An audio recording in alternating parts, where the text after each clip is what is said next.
اوس ګوره جابر رضی الله عنه وایي چې زما پلار مړ شو، د روایت امام بخاري راوړی، په نورو کتابونو کې هم شته.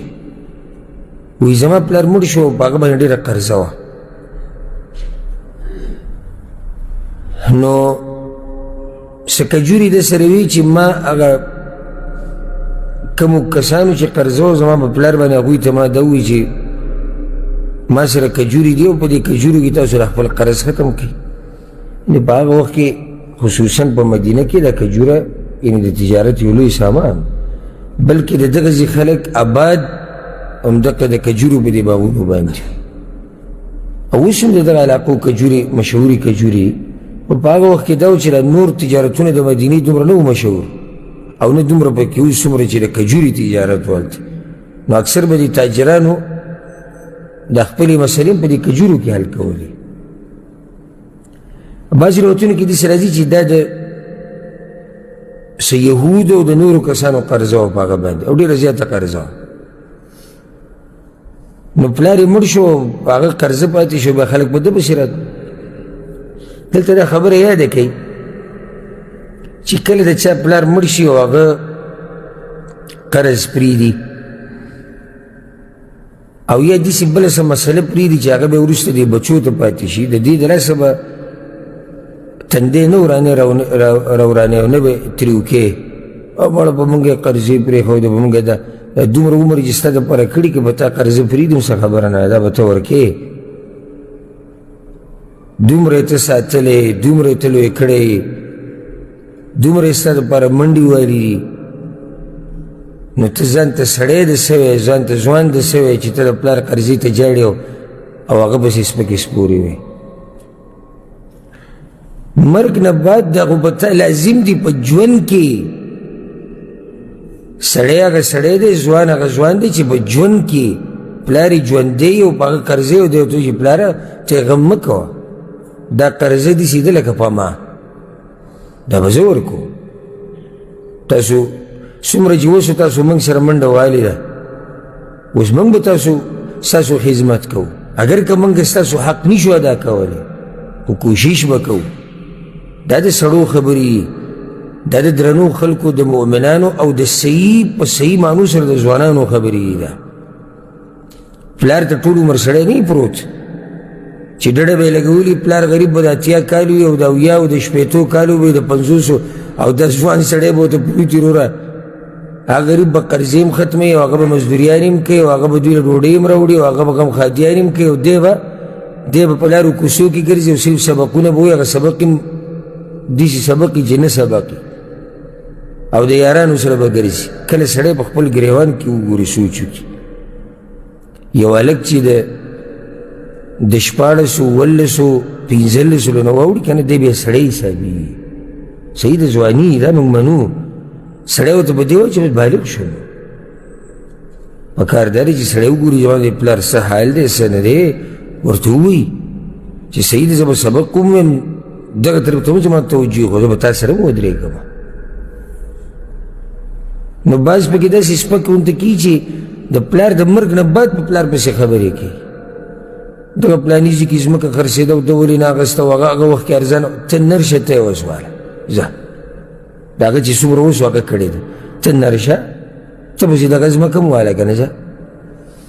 دا به مونږ یې قرضې پرېښودې، د سړي په خوله دا خبرې نه راځي. جابر رضی الله عنه هغه انسان چې په خپل اوچت صحابي دی او د اوچت صحابي زوی دی،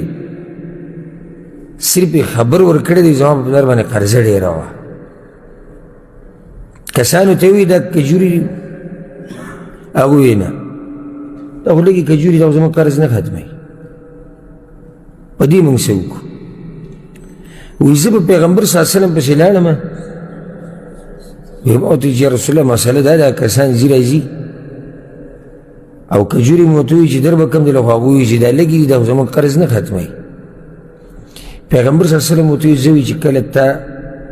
دا کجوري را وشو کولی او را جمع دي کړې او تیارې دي کړې، ما ته به ووایي زه به درشم. هغه ورته وایي صحیح ده. وایي پیغمبر صلی الله علیه وسلم راغی، ابوبکر ورسره و، عمر ورسره و رضی الله عنه، او دا به تاسو په مخ اورئ پیغمبر صلی الله علیه وسلم راغی ابوبکر او عمر ورسره وو پیغمبر صلی الله علیه وسلم لاړ ابوبکر او عمر ورسره لاړو پیغمبر صلی الله علیه وسلم خبره کوله ابوبکر او عمر ناست وو پیغمبر صلی الله علیه وسلم هغه ته دا وویل ابوبکر او عمر ورسره ولاړو دا په مخ اورئ دا دونه اشنا ملګري الله د پیغمبر صلی الله علیه وسلم دپاره پیدا کړي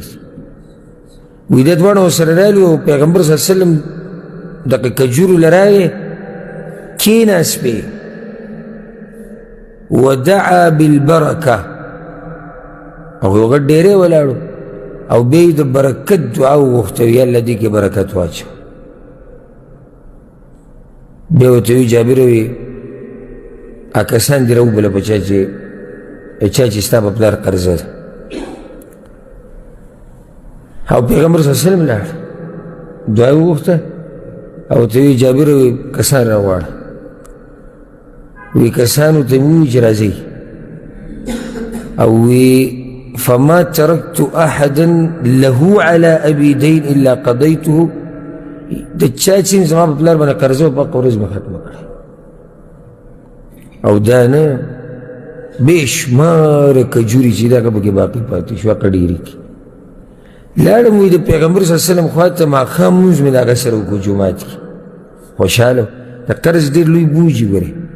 ځکه پیغمبر صلی الله علیه وسلم به دعاګانو کې دا وي الله ته تا پورې پناه نیسم د قرض د بوج نه یو حدیث کې راځي قرض رښتینی سړی دروغجن کي ته به ښه رښتینی سړی مجبور به شي دروغ به وایې سبا بل سبا به کې کله به یو سپک انسان په تا زورور شي